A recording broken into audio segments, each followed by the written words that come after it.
Hello and welcome to episode number 60 of the Rollo and Slappy Show. Today is October 9th, 2017. I am Rollo McFlugel, and with me is Slappy Jones 2, and we are both of McFlugel.com. The show notes page for this episode is McFlugel.com/60. Well, I think this will have a lot of links to stuff in the show notes page, so good. Be sure to go over to McFlugel.com/60 to check out all that stuff. So with that, I'm going to pass it over to Slappy, and he's going to introduce our topic for this episode. Cool. So thank you, Rollo. Thank you, everyone, for listening. As you know, we like to kind of target our episodes toward people kind of learning libertarianism, just getting into it. This one's a little more inside baseball kind of stuff, but I think you will enjoy it either way. Earlier today, the Cato Institute tweeted out a tweet, which was a little bit of clickbait for sure, but the tweet says, quote, if hashtag taxation is theft, in parentheses, and it is, does it follow that we must abolish all taxation? Not necessarily, ... Then links to an article written by Michael Huemer entitled, Is Taxation Theft? And that is on libertarianism.org, which is a Cato Institute website. So for people who might not know who Michael Huemer is, and really, when you look at that, when you look at this, it looks like this is an argument for some taxation is okay. But Rollo, who is Michael Huemer? He is a professor at the University of Colorado Boulder campus, and he is an ethicist, and he's also a libertarian anarchist, and has written a very, very good book that I know we like to gush over a lot, called The Problem of Political Authority, where in the first half of the book, he smashes basically any argument that you will ever hear in favor of the state, and makes their arguments for them very well. And so you're reading the book and you're like, oh, wow, this maybe can actually kind of got some people here, and then he just smashes it. Second half of the book explains how a society without government would function. Yeah, let me add something to that, because the subtitle of the book, it's called The Problem of Political Authority, and the subtitle is an examination of the right to coerce and the duty to obey. And he smashes both of them in the book. In fact, this was a book, and I don't remember when it came out. Was it 2012? I was going to say 2011 or 2012, somewhere around there.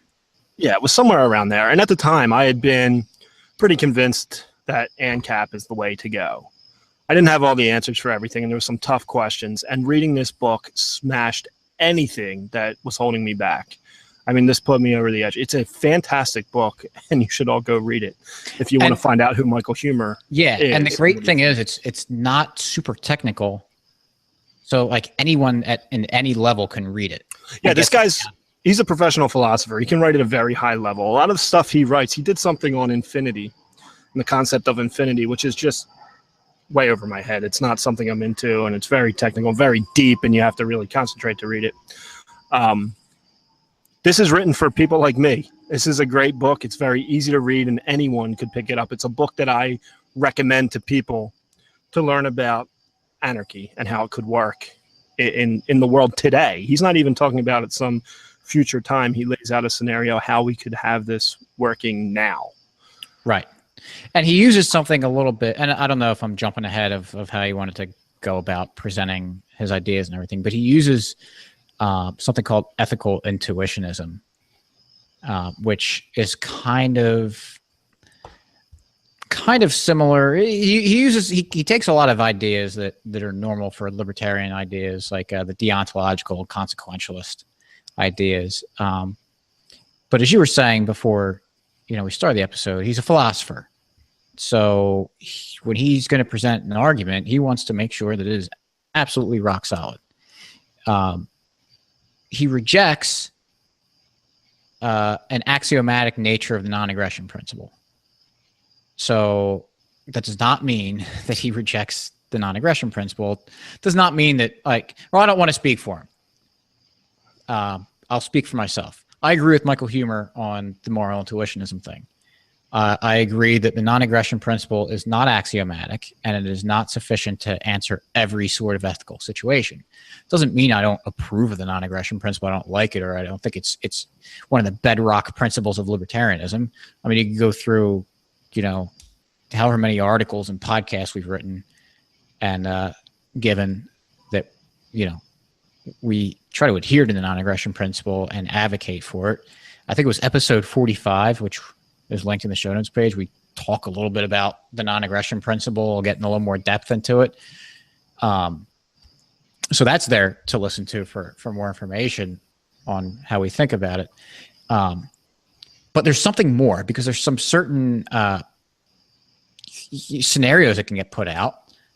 And this is what, critics of libertarianism try to do when you say, oh, it's always wrong to aggress against someone or threaten aggression against someone. Well, they'll lay out a scenario where it's kind of obvious that the intuition by basically everyone is to commit some aggression. I linked in the show notes page in the text explaining the episode a little comic that I made a while ago, one of my Crispin and Namgurk comics, where there's an alien and he says, you, and pointing at someone, you flick that guy in the ear or else I'm going to vaporize your planet. And the caption said, out of the billion people, however billions of people in the world that exist, of course, the alien had to pick this guy who just moments before learned about the non-aggression principle. So right there, we can say, under normal circumstances, it is wrong, it is aggression to flick someone in the ear. But in order to prevent the planet getting vaporized and everyone dying, yeah, you'd be justified in violating that guy's right and flicking him in the ear. Right. It's important, but it's proving the point. And it's important to say it's still a violation. It doesn't mean it's no longer a violation of the guy's rights. It still is. Right. We're not, and we're not saying that theft or aggressing doesn't violate the non-aggression principle. It absolutely does. But there's all sorts of things that violate the non-aggression principle. Okay, with, and I almost forgot. That's a point I want to bring up. Something like punishment in prisons that forces someone so there's a crime that's committed, and the crime is committed, and the guy at that point, after he's caught and everything, he's no longer a threat. To lock him in a cage is a violation of the non-aggression principle. That prima facie, no other circumstances being in play. Just saying okay, you stole from me, I'm going to lock you in a cage. Because the non-aggression principle, we should be clear on what the non-aggression principle says. It says what you cannot do to someone who is peaceful. So it allows you to defend yourself, to prevent violence against you. But once there's no threat of violence anymore, I'm not sure that, fighting back or trying to get restitution isn't a violation of the non-aggression principle. I know that's something that, a lot of people would argue, and that's fine. We can have that debate. I don't know what your thoughts are on that. Do you want my thoughts? Sure. Yeah, I mean, I kind of agree with you. I think at least it's a little bit murky on what the... yeah, for sure. And I think you have to look at individual scenarios and all that. And you can always find a case here where you're like, oh, well, maybe you should. But And there's even more clear cases or more obvious ones, like with dealing with kids. I don't have any kids, but you've got a few. Your kids always want to go to bed when it's time to go to bed? Kids don't want to do anything I tell them to do. Or ask them to do, for that matter. Do you pick them up and physically remove them from the living room and put them in their beds? Guilty. So isn't that a violation of the non-aggression principle? I did violate their rights, for sure. Right. And Walter Block makes this argument. I think he was debating. Although I guess they're in my property. That's true, but they didn't ask to be. That's also true. I think was it Walter Block gave a similar thing with when he was debating Well, he was Stefan debating Molyneux about the child. urinal. Yes, Yeah, I think I heard this from you. So yeah, you it can was, tell it the was pretty story. good. I mean, it was a while. It's been a while since I listened to it, but Stefan Molyneux was trying to argue that children have a higher moral standard, and Walter Block said no, they have a lower moral standard, and the reason it's lower is because you can use aggression against them to do certain things. And he brought the example of his son was too short to use the urinal, so his penis was leaning up against the urinal, so he picked him up against his. The kid didn't want to be picked up, but he did it anyway. And he says that he is justified in doing that. And Stefan Molyneux didn't disagree, but still said they're a higher moral standard. But basically, so I think Block was arguing that it is acceptable to violate the non-aggression principle in that scenario to help the kid pee in the urinal. right. And it's one of those things where it just kind of, for lack of a better way of saying it, just kind of makes sense that that's what you would do. I mean, no one would think that by picking the kid up and keeping him from touching something that's pretty nasty, that you're hurting him, because the kid doesn't understand. Right. But just because someone doesn't understand something, or you're trying to do something that's better for him, does not mean you get to violate their rights necessarily. Except in this case. Right. Or in cases like this. In cases. And that's where the ethical intuitionism kind of comes in, I think. Right. So let's take it. Well, let's look at his article. Is that where you're going to go? Or yeah, no? let's look at his article. Yeah, because I have another example to give. Okay. Well, I kind of think the article first. Yeah, I think we should talk about the article, because I think most people who are complaining about the tweet either didn't read the article or didn't really understand the article or where Huemer's coming from. And, like you said earlier, he's a professional philosopher. He makes sure his arguments are airtight every time he puts them out. There's no glossing over something or accepting something on the face unless he says he's doing that. Right. And to be clear, and when I said throughout the article, Huemer says that, like, most of the article is him explaining why taxation is theft. Right. I'm just going to read the first paragraph, Sure. so we can throw out the example he starts with. And it says, quote, "Imagine that I have founded a charity organization that helps the poor, but not enough people are voluntarily contributing to my charity, so many of the poor remain hungry. I decide to solve the problem by approaching well-off people on the street, pointing a gun at them, and demanding their money. I funnel the money into my charity, and the poor are fed and clothed at last. In this scenario, I would be called a thief. Why? The answer seems to be because I'm taking other people's property without their consent." And he goes on, he says, basically, it doesn't matter. This fact is not altered by what I do with the money after taking it. You wouldn't say, oh, I gave the money to the poor. In that case, taking people's property without consent wasn't theft after all. No, it's still theft. Even if it was beneficial to some people, you still stole the money. Right. And so I'm going to jump to, because I know someone else had this objection. Okay. I've seen people object to this. He says, you would be justified in stealing because he makes the claim that taxation is theft, but some theft might be justified. And that's the other thing. He says might be justified. So it's a small kind of thing. It's one word, but I think he uses that word carefully. Yes.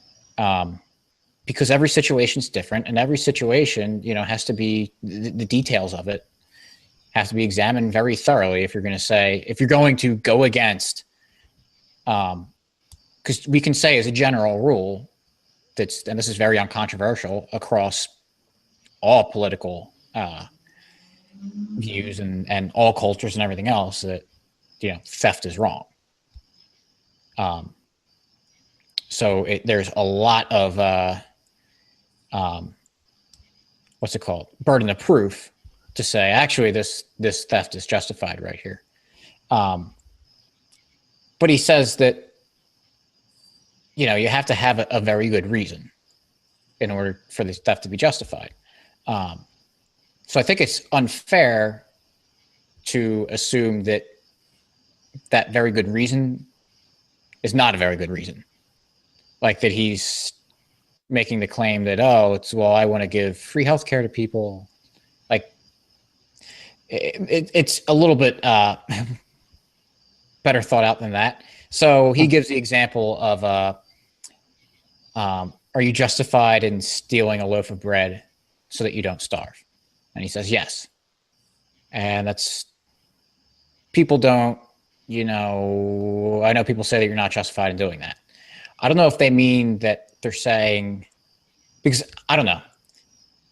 It's still a violation of the non-aggression principle. Right. I don't know if people mean to say, when they say it's not justified, as they mean that it's still theft, which is true. It's still absolutely theft. No one's arguing against that. But Huemer isn't arguing against that either. Right. And but how is it better? How is it better to die than? Right. And I guess if you want to choose that for yourself, that's fine. I mean, if you're sitting there and your kid's about to starve to death, and your literal only option is to steal a loaf of bread, where your kid dies, and you say, "Well, I can't steal." I mean, I guess that's on you. So, well, the other thing about that scenario that Huemer poses too is that you have to actually be starving. It's not that it would certainly, no one would consider it justified to steal because someone in the world is starving.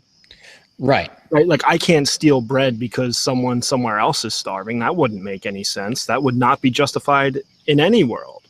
Right. Or I can't be one of the reasons from my other actions that someone is starving and then claim that, oh, I can steal from you in order to feed this person. Right. I lock a kid in my basement and then go steal from everyone and say, well, I have to save the starving kid. I mean, right. Maybe, maybe the other options are I stop, trying to solve all the world's problems and, let other solutions come up.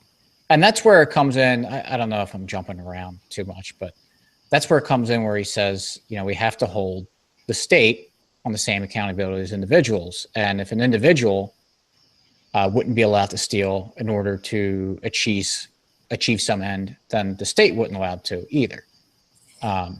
So to say that, and you were kind of saying this already, to say that you're not, that you would be justified to steal a loaf of bread, the state would have to be in the same exact circumstances that apply to the individual.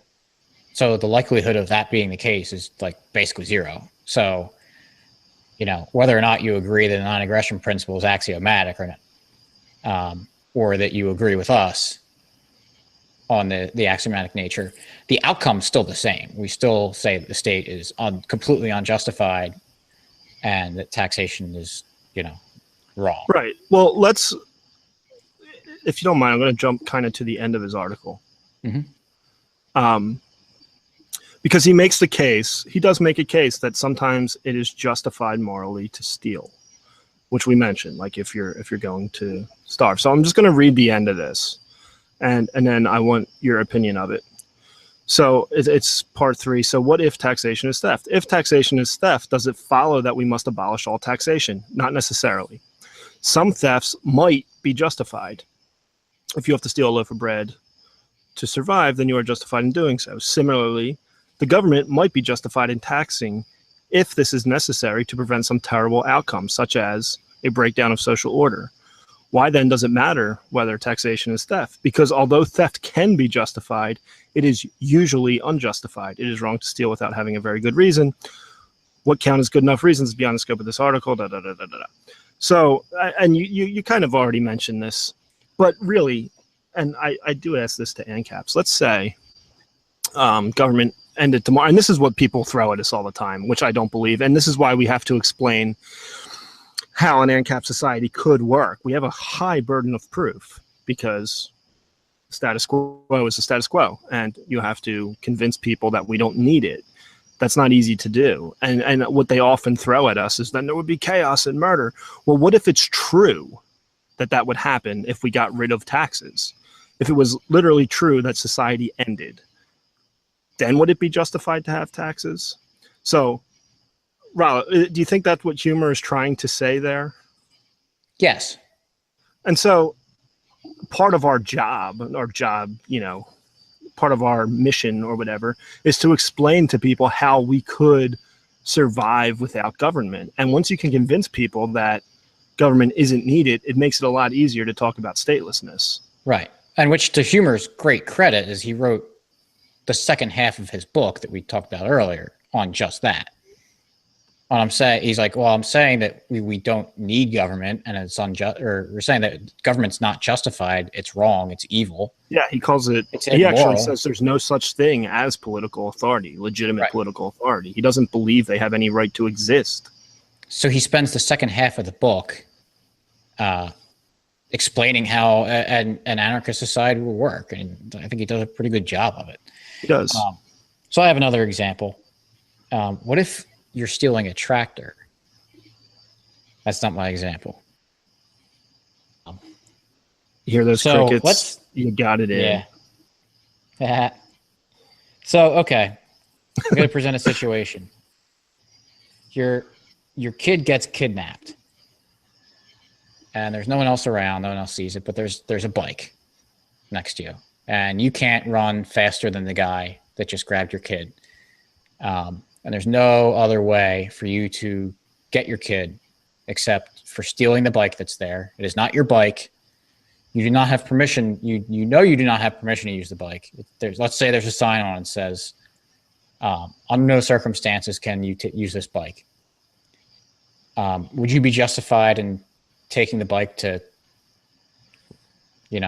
catch the guy and get your kid back? I say yes, because I've done it for less, but. Yeah.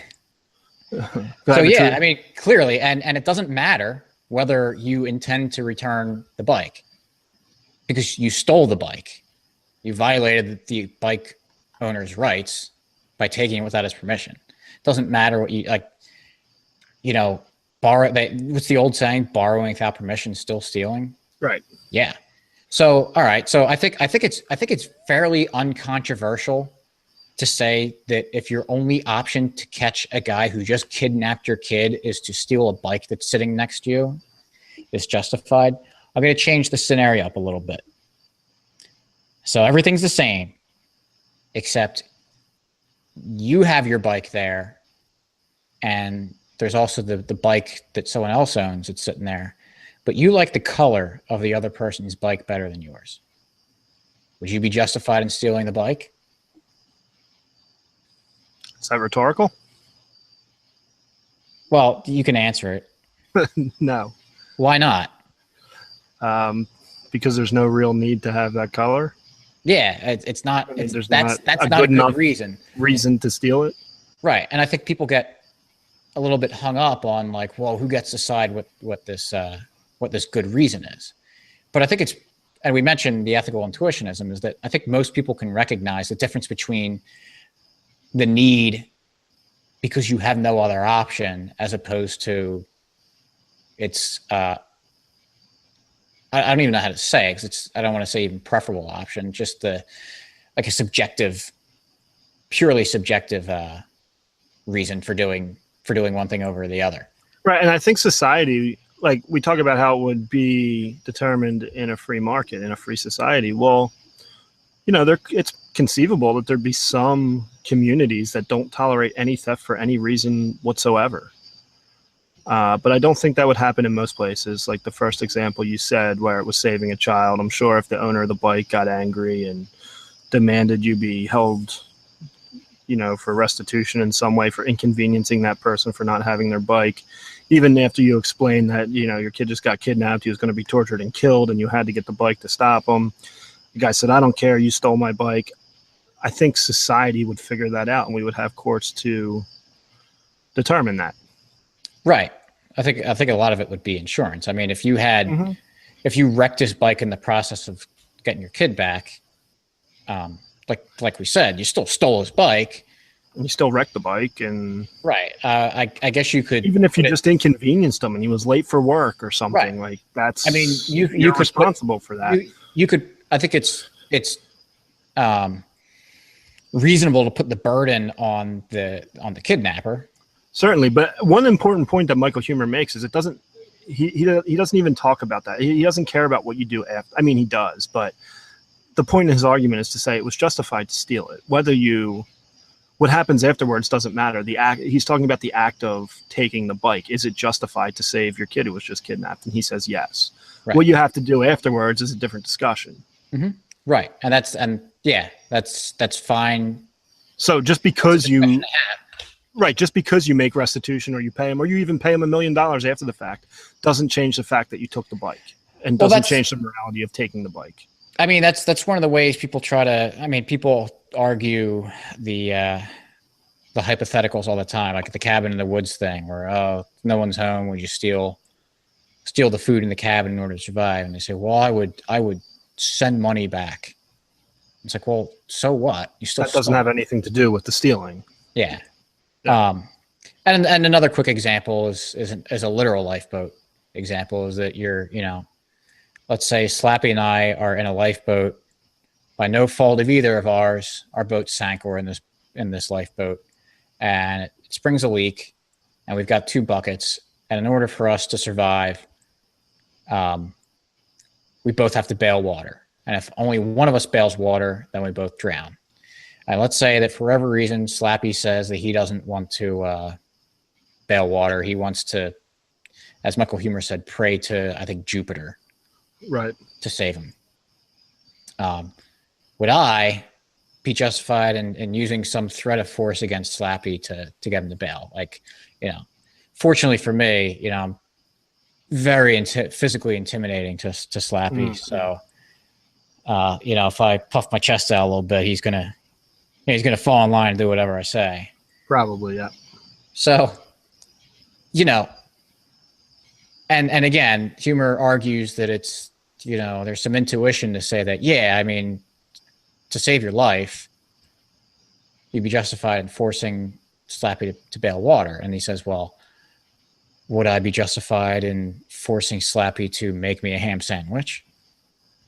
It's like, no, because it doesn't have anything to do with saving our lives from bailing the water. So just because you're allowed to use force in one situation to solve a given problem does not mean that you're justified in using it for other things. So the idea that the non-aggression principle is not an axiom does not somehow justify the existence of a state. And anyone who argues that that's absurd. Because in that like a lifeboat scenario justifies the actions taken to get out of that, horrible situation. It does not justify anything else. And it doesn't justify you to force other people who aren't there or in other times to do it, or to force me to bail out water of your basement, or it's only in that specific instance. Right. And that's why as you get into real life situations with a lot more variables and a lot more people, it's very difficult to drill down and say, this is the only course of action that will have a good solution to it. And that we definitely know there's no other way, because as soon as there is some question on whether or not it would work, or there's other solutions, then the violence can't be justified anymore, because you haven't exhausted all other less or non-violent options. Right. So I don't know. I think we covered what we wanted to cover. Yeah. If you have any objections, please let us know. Yeah, this is fun because, hope it spurs some conversation. Yeah, because this one's fun because a lot of people that we normally fall right in line, because this got started on, the Twitter thing, the Cato. Yeah, there's some back and forth going there. And it's fun because people that, Slappy and I normally agree basically on everything on. We had a little disagreement here. So it's fun to go have a back and forth with people that you like. Sure. I did volunteer Slappy before. Was that aggression? Because I volunteered. I know I texted you with this link. It's like, oh, people disagree with me here. Let's talk about this. And then I went ahead and that was promised the episode. You threatened violence if I didn't. But you're here. So the fact that you're here. Only because I was coerced. Yeah, that's true. Like I said, but really, I can't recommend Michael Huemer's book enough. I think it's fantastic and everyone should read it. But if you're not into reading, but it's about 350 pages or so, right? In that range. Yeah, but it's an easy. It's an easy read. It's a great read, but it's not like reading Hayek. No, it's very easy. I actually couldn't put it down. I read it pretty quickly. And I've read it multiple times. But he also has some YouTube videos that we should link. They're about 45 minutes to an hour. He talks about a lot of stuff in the psychology of the state and, what else does he talk about in his videos? I mean, he talks about how the state is an illusion. Political authority is an actual illusion. It's not real. It doesn't exist. He doesn't believe in the state. Yep. He doesn't believe they have any legitimate authority. So I guess my advice is when you see articles and clickbait links, click them and read them and find out who the author is and where they're coming from. Yeah. And as I like to say, everyone needs a sense of humor. But is that better than my tractor thing? Not much. Oh, well. But it was better. Okay. So you got a free market story? Yeah, kind of. I know we talk about Amazon all the time. Just they do offer. Do you know what? I'm changing it up. I just thought of something. Okay. Doing an audible. Because we've talked about Amazon so much already. But so my nephew's birthday's next weekend, and my brother and sister-in-law kind of said, like, please no more toys. So I'm the only one in the family that doesn't continue to buy them toys. So what I do is I get them a silver coin or two, depending on the spot price of silver when it's their birthdays. And I wasn't thinking about it, and so I forgot to buy it until like today. And so I went online, went to the place I buy my silver from, and shipping and handling takes a little bit of time. It's not like it's Amazon Prime where it comes in 2 days, but they did offer second day shipping, so I would have it in time for his birthday. And it costs a lot of money. It was like $20 or something, which compared to the couple of gold coins I was going to buy, was a lot. I could buy another. It was not gold. I could buy another silver coin for the cost of silver. Yeah. And so I said, no thanks,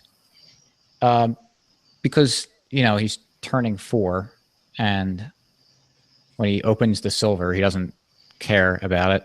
I'll get him like a little, like, since it's around Halloween, I bought him. I was in the dollar store or something before I went to the birthday party. I saw this like little rubber, or a big rubber spider, and that ended up being his favorite gift out of everything he got. So I'll get him like a fun little thing like that. But it's just nice to have that option.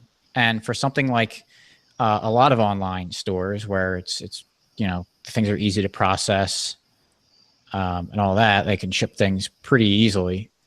But when you're shipping precious metals, there's a little more goes into it, and they want to be more secure about it. The other thing, really the big reason why I didn't actually pull the trigger on the second day shipping was that it requires an adult signature to sign off when they deliver it. You weren't going to be home? I have no idea when it's going to get delivered, and I didn't want to play the, hoping that it gets delivered when I'm home. So, well, the other thing is, if you really wanted it, you could pay the money and get it. Like if you had to have it in 2 days, right? You have the option. You're gonna have to spend more, but maybe they don't. Maybe it's too hard to process. It's too much of pain, like you said, and they don't want to be doing that on every order, so they make the price a little higher. And that might be what it costs them. I don't know if they're making money on that or not, but yeah, because if they were just using the shipping cost to bring in extra profit, I mean, we it's just like any other business. They want volume, so the competitor would say, oh, we're not gonna, for lack of a better term, overcharge, if you will, on shipping. right. So I'm pretty confident that the price of $22, whatever it was, to ship second day is the market price. Yeah, but regardless, Where it's selling. But yeah, regardless, even if let's it's say it costs $5 and they just say we don't feel like doing that because we have our system and we do it well, and it costs us money to go outside the system. It costs us time. It costs us human resources to move your coins to this whatever. And we don't want to be doing that and getting orders confused and shipping things incorrectly. So we offer this way. And if you want it, you're going to have to pay a little more. Well, right. And let's say they charge $500 and the other company charged $5, but then I decide, hey, whether or not I knew the other company only charged $5, and I said, yeah, this is worth it for me to spend $500 for this. Then you chose it was worth it. Right. So it's a wonderful thing. So with that, before I get tempted to tell another joke about something. Jokes that are not allowable. Show notes pages, mcflugel.com/60. Just not going to touch that. Yeah, we'll say that. No, we won't even see that for another day. Yeah, I don't. Let's just end it. You were the one that said, "Oh, don't want to even bring this up." I know. Let's end it before I go off. Yeah. So Slappy's not allowed on the show anymore. Show notes page is mcflugel.com/60. You'll find a link to the old podcast episode where we talked about the non-aggression principle, as well as the Michael Huemer piece on libertarianism.org that we talk about, and some other relevant material, as well as links to subscribe to us on iTunes and Stitcher, like us on Facebook, follow us on Twitter, and there's a couple other places on social media that you can catch us. And also, very importantly, sign up to our email list. Those links will be there. So we've got some cool stuff in store for everyone, and we want you to be a part of it. Yeah, so we are working on this stuff, and we will be releasing some new stuff. Yep. Keep it real vague. Yeah. But we are working on some things, and we push it out through our email list. So subscribe. Tell your friends. All right. Thanks for listening. We'll catch you next week. Peace.